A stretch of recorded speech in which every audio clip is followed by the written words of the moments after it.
Un gusto saludarles. Me llamo Carlos Enrique Orellana Ayala. Agradezco la invitación de la Junta Directiva de la Asociación Pediátrica de Guatemala y de manera especial de los organizadores del segundo simposio de la región Oriente. Gracias especiales a la doctora Verónica Cerón, quien me hizo llegar la invitación, y al acompañamiento de la doctora Perla Dubón para poder completar este encargo académico. Soy oriental con mucho orgullo y eso me llena muchísimo más de satisfacción para poder compartir con ustedes esta conferencia que se titula ¿Por qué es importante diagnosticar los problemas del lenguaje? No podemos identificar al lenguaje como el hecho de hablar, es bastante más que eso. Pero el habla ya es una oportunidad de indagar en el desarrollo de esas habilidades comunicativas en general, que no solo implican la producción del lenguaje, sino también su comprensión. Cuando un niño habla, tenemos que estar atentos porque nos traslada a su mundo interior, a un conjunto de funciones de orden comunicativo, de orden cognitivo y de orden social que nos pueden informar con mucho valor del desarrollo de esas habilidades y orientarnos a la necesidad de buscar asistencia en caso que esto no se esté observando que se desarrolle adecuadamente. El tema importante acá es que no podemos limitar el lenguaje al solo hecho de hablar. El lenguaje es mucho más que eso. Es importante que como pediatras mantengamos el control de desarrollo. A veces no hay tiempo suficiente para hacerlo, pero tenemos que buscar la forma, los mecanismos que nos permitan no renunciar o no claudicar en este aspecto que forma parte de nuestra práctica y para lo cual recibimos mayor o menor entrenamiento, pero que se espera que seamos nosotros los profesionales encargados de esto. A lo largo del tiempo, desde que la pediatría se definió como una especialidad, el tema de crecer y desarrollarse de los niños ha sido uno de los puntos relevantes importantes del quehacer pediátrico. Nuestros profesores de pediatría, los fundadores de la formación pediátrica aquí en Guatemala, hacían mucho énfasis en estos aspectos. Y nosotros debemos continuar con esa escuela que en general debe ser universal. Probablemente los tiempos asignados de consulta, los volúmenes altos de consulta, evitan que dediquemos el suficiente tiempo al control de crecimiento y desarrollo. Pero no debemos olvidar nunca que es una de las responsabilidades que como pediatras tenemos frente a nuestros pacientes y sus padres. Y el lenguaje es uno de esos aspectos que tienen que estar presentes en el proceso de evaluación de crecimiento y desarrollo de nuestros niños. ¿Por qué? Porque el lenguaje es una ventana al desarrollo cognitivo en general. Y no solo al desarrollo cognitivo, también al desarrollo social y al desarrollo de otras habilidades. Tenemos que tomar en cuenta estos aspectos, darle la relevancia que corresponde e incluirlos de una forma u otra dentro del proceso de evaluación clínica de nuestros pacientes. Y es que el impacto del desarrollo de las habilidades comunicativas va mucho más allá del hecho de no solo hablar. En la conferencia vamos a ver algunas de las implicaciones que esto tiene y esperando que esto sirva para que nos centremos de una manera importante o nos centremos de una manera que le demos la relevancia que corresponde al desarrollo del lenguaje. El lenguaje tiene dos vertientes fundamentales, la vertiente expresiva y la vertiente receptiva. La vertiente expresiva se divide a la vez en dos subvertientes, lo mismo que la receptiva, verbal y no verbal para cada una de ellas. Dentro de la vertiente expresiva verbal incluimos al habla. Pero no solo el habla es una vertiente expresiva verbal, porque hay niños no hablantes que de todos modos son verbales y lo logran ser de alguna otra forma, con lenguaje de señas, por ejemplo, otros con el uso de herramientas alternativas o aumentativas de comunicación logran verbalizar, porque verbalizar es la capacidad de expresar a través del lenguaje sentimientos, emociones e ideas, expresarlo. ¿Sí? Pero también tiene un componente expresivo no verbal que se refiere a las acentuaciones, a los gestos, a los ritmos propios del habla todos esos aspectos que llamamos prosodia, que son los aspectos melódicos del lenguaje, y también al uso social del lenguaje, o sea, la pragmática, el uso contextualizado, saber decir las cosas, cómo decirlas, en qué momento decirlas y a quién decirlas. Todo esto es lo que producimos de una forma y trasladamos a nuestro interlocutor. Y también tiene su componente receptivo. Y este componente receptivo es el lenguaje que entendemos. Cuando es un lenguaje que entendemos, el habla o las producciones verbalizadas de otro, es el componente receptivo verbal. Cuando entendemos sus gestos, sus posturas corporales, sus ritmos al hablar, entonces estamos refiriéndonos al componente receptivo no verbal. Insisto nuevamente que el habla es una de las expresiones del componente expresivo verbal del lenguaje. Pero el lenguaje es mucho más que hablar. Sin embargo, prestar atención al desarrollo de las habilidades comunicativas verbales, específicamente el habla, es un aspecto determinante. Las trayectorias del desarrollo se refieren a esos cursos que en el tiempo sigue el desarrollo. Acá nos vamos a referir a la trayectoria del desarrollo del lenguaje. Es un conjunto de hitos del desarrollo que deben de formar parte del instrumento de evaluación que nosotros utilicemos o por lo menos estar presentes en las preguntas que hagamos a los padres en el control de crecimiento y desarrollo o en la consulta general si no hay oportunidad de tener una consulta específica de crecimiento y desarrollo. Los hitos del desarrollo, vale la pena decirlo, son universales. ¿Qué quiere decir esto? Que los alcanzan todos los niños en cualquier lugar del mundo, en cualquier condición socioeconómica, a edades similares. ¿Y por qué esto? Porque son cuestiones propias de nuestra especie, a las que estamos predispuestos genéticamente. De manera que basta un pequeño estímulo ambiental, que es la producción verbal o el habla o el lenguaje de las personas que están a nuestro alrededor, para que los niños empiecen a desarrollar esas habilidades comunicativas, esas habilidades lingüísticas y el habla, para lo cual están genéticamente dotados.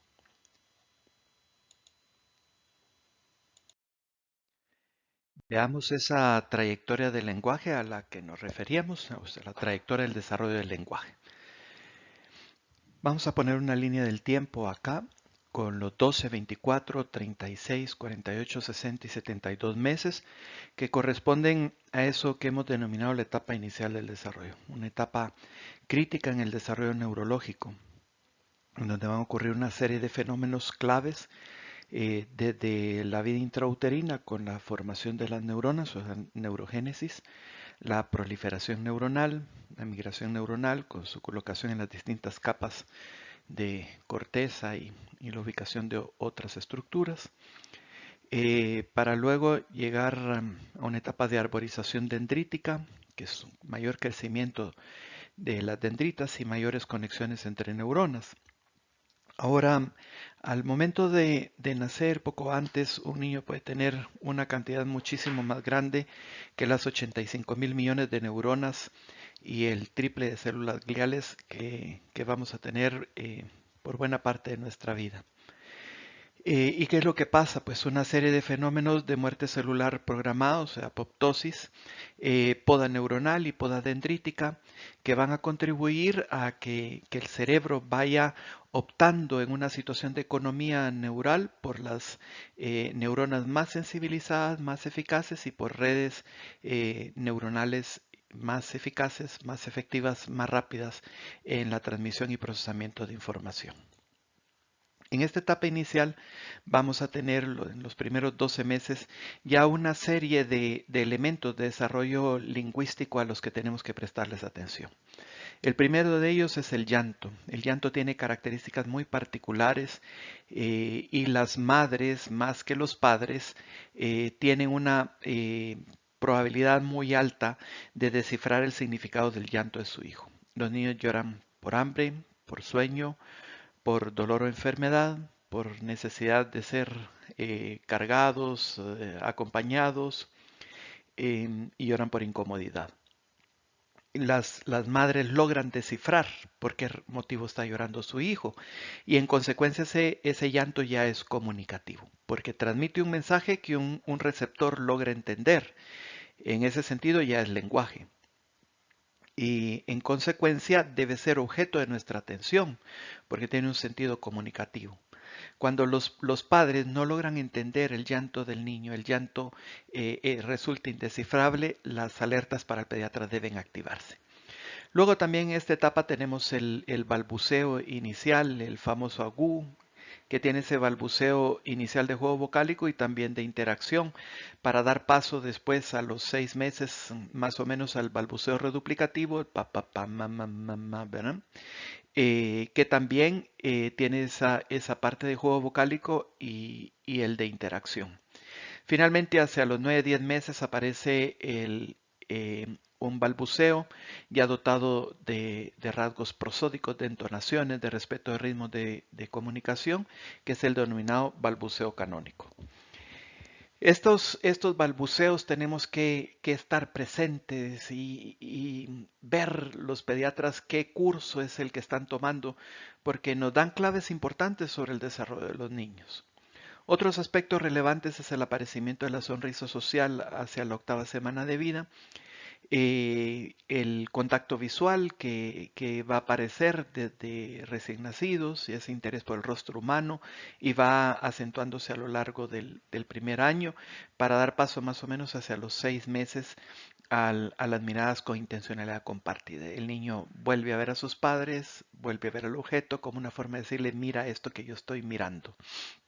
Ese intercambio de miradas va progresando y adquiriendo muchísimo más sentido comunicativo después del 6.º mes. En el 6.º mes, más o menos quinto, sexto, también los niños empiezan a tener respuestas iniciales cuando son llamados por su nombre. Y más o menos esa respuesta ya está clara entre los 10 y los 12 meses. Si tenemos un niño que no responde a su nombre, pues ya es otra alerta para el pediatra también. Y otros aspectos del desarrollo social que está muy influenciado por el desarrollo lingüístico, como es el desarrollo del juego y el aparecimiento de los primeros protodeclarativos y protoimperativos, que son un conjunto de signos que van a dar información o van a reclamar información. Dentro de estos, el principal es el gesto de señalar con el índice, que va a aparecer más o menos entre los 10-12 meses, y el gesto de adiós, que son los más comunes, acompañado de otro par de gestos en donde el primero que aparece es el clásico no del movimiento de la cabeza, incluso que aparece mucho antes de que puedan verbalizarlo, y el sí. Ese es más tardío, pero son gestos comunicativos. Todo esto que he mencionado ocurre en esta etapa inicial del desarrollo, los primeros 12 meses. Es decir, que cuando ya detectamos un niño más adelante con problemas relacionados con el lenguaje, es bueno saber que muchos de ellos nos dieron evidencia dentro del primer año. En el segundo año, entre los 12 y los 24 meses, lo que va a ocurrir es una expansión progresiva del vocabulario. Los niños van ganando palabras, en principio entendiendo más palabras que produciendo, porque el desarrollo de lo comprensivo es 2 a 3 veces más amplio que el desarrollo de lo expresivo. Entonces expanden su vocabulario y esa ganancia se acentúa más a partir de los 17, 18, 19 meses. Para alrededor de los 24 meses, 1 o 2 meses antes o después, ocurre la explosión del vocabulario. En esa explosión del vocabulario, un niño llega a tener entre 50 y 200 palabras, más o menos. Así tenemos a partir de los 24 meses para los 30 como límite el aparecimiento de frases, o sea, el unir dos palabras, mama agua, nene pacha, mama ven, nene dormir, etc. Tienen su límite, ¿sí? Y a partir de ese momento de la construcción de frases, lo que empieza a desarrollarse ya es el discurso, que progresivamente va haciéndose más complejo, de manera que entre los 48 y los 60 meses un niño ya nos puede contar un relato que un adulto pueda comprender más del 70%. Y luego, a partir de los 60 meses, empieza ya todo lo referente a la construcción de los predictores de la lectoescritura, que ya con eso nos referimos al lenguaje lectoescrito, otra forma de lenguaje más evolucionada para lo cual no tenemos estructuras encefálicas específicas, sino que estructuras encefálicas que tienen otro propósito, son destinadas al propósito de la lectura y la escritura, que requieren una base lingüística previa para tener un aprendizaje efectivo.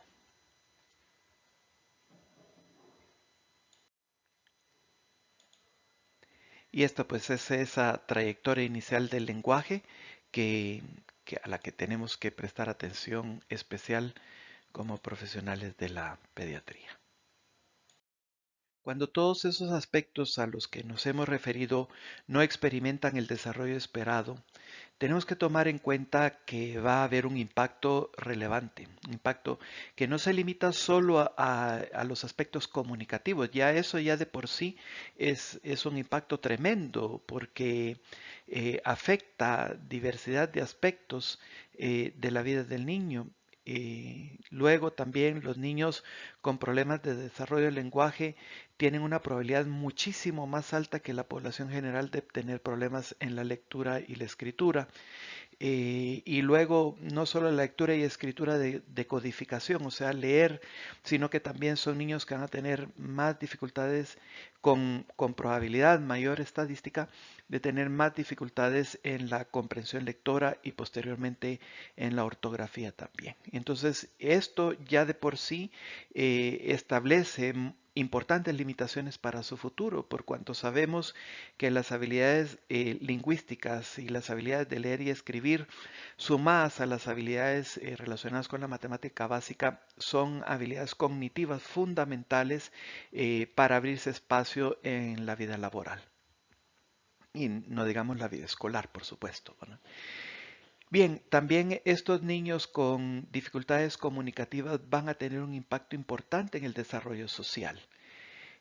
Son niños que van a estar menos involucrados en distintas actividades, aunque puedan tener un juego de demanda motriz relevante al momento de aparecer los aspectos comunicativos, van a surgir los inconvenientes con sus pares.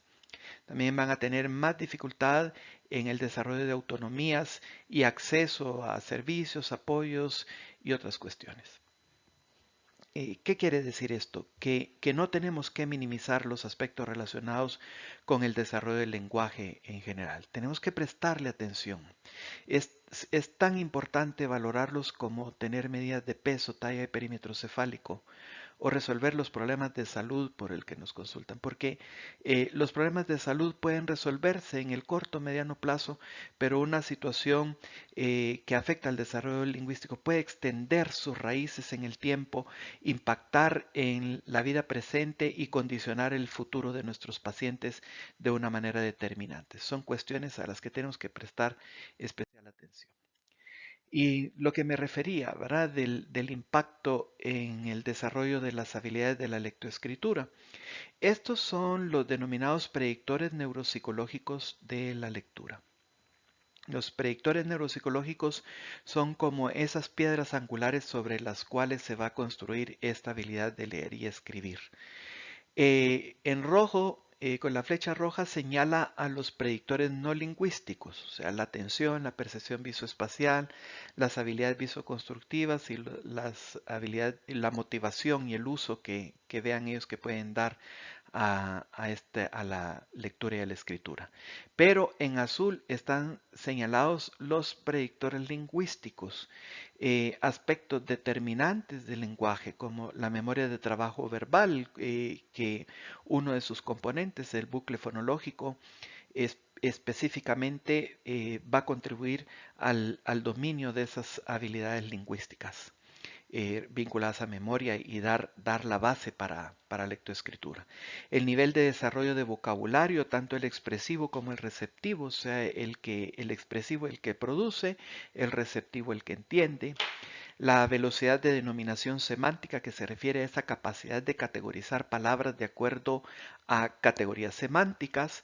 También podemos tener velocidad de denominación fonológica, o sea, capacidad de decir palabras de acuerdo a sonidos específicos, como por ejemplo decir todas las palabras que empiecen con k, casa, coma, kiosco, queso. Y la conciencia fonológica, que es fundamental en el aprendizaje de la lectoescritura, que es esa conciencia propia de los sonidos y que posteriormente va a dar base al sentido alfabético, que ese sonido se corresponde, ese sonido o fonema, se corresponde con una grafía o grafema, ¿verdad? Que el sonido corresponde al grafema de la letra F, ¿no? Como enfoca, faro. ¿Sí? Sin un buen desarrollo de habilidades lingüísticas previas, el futuro de la lectoescritura se ve seriamente comprometido. Y aquí vamos viendo las implicaciones que puede tener un desarrollo lingüístico que no es el esperado o el deseable. Bueno, pero en el desarrollo social también impacta en el juego. Y el juego sabemos que es un espacio de desarrollo social en donde se aprenden habilidades que difícilmente puedan ser enseñadas de manera explícita, o sea, a través de terapias o desarrolladas de u otra forma. Generalmente son habilidades que los niños desarrollan jugando. Los niños deben jugar a todas edades y los adultos debemos ir jugando también. Pero el juego se ve comprometido cuando el desarrollo comunicativo no es adecuado, especialmente en el caso de las niñas que tienen un juego más verbal. Los varones, los niños varones tienen un juego con menos producciones verbales, pero de todos modos las hay. ¿Sí? Debe haber lenguaje para jugar. Y especialmente en ese juego de roles, ¿verdad? Yo juego de mamá, de papá, ¿verdad? Jugamos de tienda, jugamos de taller, jugamos de doctor. Todos esos juegos de ficción donde hay roles se ven seriamente comprometidos por los problemas del desarrollo lingüístico. Y en el juego los niños aprenden a resolver conflictos, parte importante, determinante del desarrollo social, pero si no hay ese desarrollo lingüístico, esto se comprometido. Hay diversidad de estudios que nos hacen referencia a la importancia del desarrollo comunicativo, pero también hay que tomar en cuenta que los habladores tardíos, esos niños que van hablando más tarde, también tienen un riesgo potencial de desarrollo que no podemos ignorar. Y muchas veces oímos es que en tu familia hablan tarde, pues eso no es bueno, ¿sí? Es que tú hablaste tarde, pues qué bien que ahora hablas, pero no es la excusa o la justificación de que un niño deje de ser explorado por un retardo en el lenguaje o por un problema en el desarrollo del lenguaje porque su padre lo tuvo y lo superó. No, no es razón para dejarlo de lado. Se han desarrollado diversidad de instrumentos como estos, ¿verdad? Que nos ayudan a explorar los aspectos comunicativos. El Denver, que es el que más familiar resulta para muchos de nosotros como pediatras, lamentablemente deja escapar muchos aspectos lingüísticos. Y no quiero decir que no lo usemos, hay que usarlo, ¿verdad? Hay que usarlo, pero sumarle preguntas que nosotros vayamos haciendo, porque es breve, lo conocemos, nos resulta familiar, fácil de interpretar, pero no es suficiente. Y lo que tenemos que estar, como menciono siempre, es alerta. El ruido de los entornos puede contribuir a problemas en el desarrollo del lenguaje, incluso a la estructura propia del cerebro. Y aquí vemos este gráfico. A mayor ruido, el grosor de la corteza cerebral en las áreas relacionadas con el lenguaje tiende a ser menor que cuando los niños están expuestos a ruido. Entonces, se trata de al ver a lo que va esta gráfica, más que hablar del ruido, es a ver que cuando hay alguna situación de desarrollo comunicativo, el pediatra debe de ir y analizar el entorno en el que vive ese niño, qué tanta estimulación hay para el lenguaje, qué tan favorable es ese entorno para el desarrollo del lenguaje, le hablan lo suficiente, hay exposición a elementos lingüísticos em, y que forma parte de ese aspecto social de nuestro quehacer pediátrico. Bueno, conclusiones ya para ir terminando y poder dejar tiempo para espacio de preguntas, si las hay. Espero que las haya ya sea de forma directa o que puedan llegar por el correo electrónico. Pero la importancia de llevar un control de crecimiento y desarrollo pues es algo indiscutible. Es un tema que los pediatras debemos de retomar, no debemos de abandonar y si lo abandonamos pues no debemos de haberlo abandonado nunca, retomarlo. Ahora, debemos desarrollar herramientas que contribuyan a este propósito. Hay herramientas muy sencillas, fáciles de calificación, como el MCHAT-RF, que es Modified Checklist for Autism in Toddlers, que deberíamos pasarlo a los niños a los 18, 24 y 30 meses por lo menos, ¿sí? Que es como se recomienda por la Academia Americana de Pediatría. Y buscar alguna otra herramienta que contribuya a que podamos a través de listas de cotejo o checklist ir determinando si el desarrollo que está experimentando nuestro paciente en los aspectos lingüísticos y otros aspectos del desarrollo es el esperado. Aquí lo que se trata es de buscar herramientas. Esperemos en Dios que tengamos oportunidad de tener otra actividad con Asociación Pediátrica de Guatemala para aprender el uso de algunas herramientas sencillas que podemos implementar en el consultorio. Y el otro aspecto es referir tempranamente. Recordar aquí la importancia que los hitos del desarrollo son universales. No hay aquello de que las niñas hablan antes, los varones hablan después. No, hablamos como especie. Los hitos del desarrollo se logran independientemente del sexo, del género, como quieran llamarle, se logran a determinadas edades. Estamos condicionados genéticamente como especie a ello. Entonces tenemos que estar pendientes de esos hitos del desarrollo lingüístico. Nunca dar el consejo de esperar, que es un consejo muy común en nuestro medio. ¿A qué vamos a esperar? A pasar el tiempo y especialmente cuando estamos conversando, y lo he mencionado acá, que estamos en una etapa crítica del desarrollo, una etapa fundamental donde el cerebro está experimentando tremendas e impresionantes modificaciones que nos llevan a concluir que la intervención temprana puede cambiar dramáticamente el pronóstico y si no lo hace, por lo menos lograr orientar para el uso de herramientas alternativas o aumentativas de comunicación, al mismo tiempo que se educa a los padres y se prepara un escenario que ya venir a prepararlo tardíamente. De todas formas, nunca es tarde para hacer la referencia, pero si la hacemos temprano, muchísimo mejor.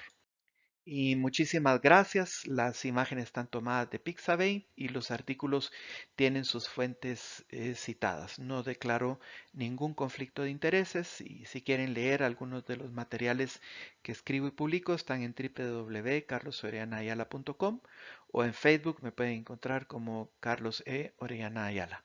Nuevamente agradecer a la Junta Directiva de la Asociación Pediátrica de Guatemala y a los organizadores del segundo simposio regional de Oriente por la invitación. Me llena de orgullo, de mucha satisfacción y quedo disponible para preguntas si las hay. Que Dios les bendiga.